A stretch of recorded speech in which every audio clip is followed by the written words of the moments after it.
सबसे ज्यादा ध्यान देने वाली बात है सेना प्रमुख का चीन दौरा।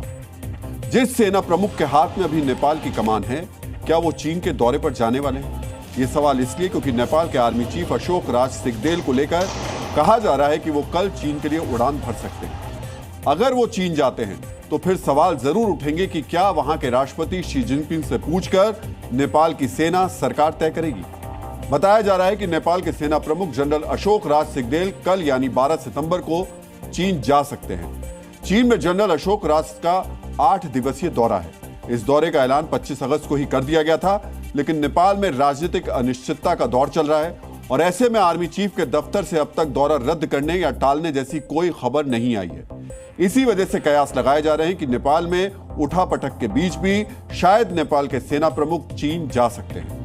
नेपाल में जिस स्तर पर हिंसा हुई है वो बताने के लिए काफी है कि नेपाल के अंदर अब तक जनता की नाराजगी पूरी तरह खत्म नहीं हुई। और इस बीच सेना प्रमुख का चीन दौरा पहली नजर में 2 संभावनाओं की तरफ इशारा करता है। पहली संभावना यह हो सकती है कि अस्थिरता के दौर के बीच जनरल अशोक राज चीन से किसी किस्म का समर्थन मांग सकते हैं, और दूसरी संभावना यह हो सकती है कि सेना प्रमुख चीन को यह आश्वासन दे कि नेपाल में सत्ता परिवर्तन से चीन को लेकर नेपाल की नीतियों में कोई बड़ा बदलाव नहीं होगा।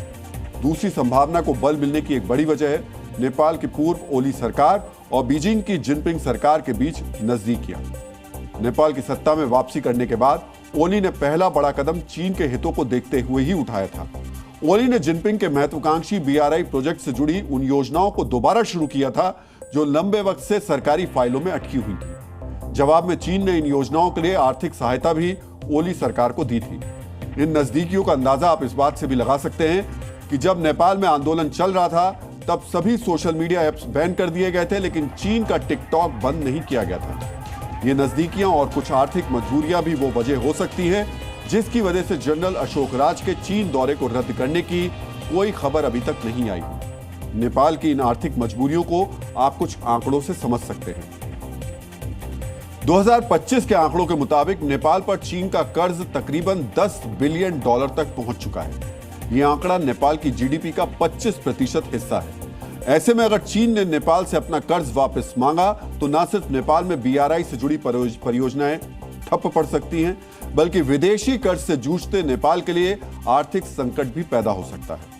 इस वक्त नेपाल की तकरीबन हर गतिविधि सेना प्रमुख के इर्द गिर्द ही घूम रही है। देश के हालात काबू करने से लेकर अंतरिम सरकार के गठन के फैसले तक हर मामले में सेना प्रमुख से ही सलाह ली जा रही है। ऐसे हालात में नेपाल की अस्थिरता बनाए रखने के लिए नेपाल को अपने सबसे बड़े पड़ोसी को साधना भी जरूरी है। सिर्फ नेपाल की अर्थव्यवस्था ही नहीं बल्कि खुद नेपाली सेना के लिए चीन का सहयोग बेहद जरूरी हो गया है। ऐसा क्यों माना जाता है, ये समझने के लिए आपको कुछ आंकड़े देखने चाहिए। 2005 से लेकर आज तक चीन से नेपाल को सैन्य सहायता के रूप में तकरीबन $44 मिलियन की मदद मिल चुकी है। 2023 में चीन ने नेपाली सेना के आधुनिकीकरण के लिए हथियार सप्लाई करने की एक बड़ी डील भी की थी, लेकिन भ्रष्टाचार के आरोपों के चलते वो डील स्थगित कर दी गई। इसके साथ ही प्राकृतिक आपदाओं और संयुक्त राष्ट्र सुरक्षा मिशन में नेपाली सेना के योगदान के लिए भी चीन आर्थिक मदद देता रहा।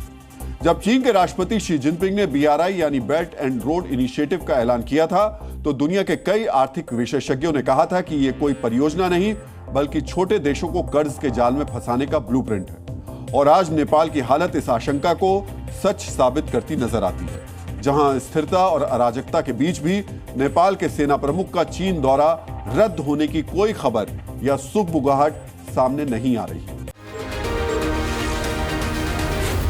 Zee News.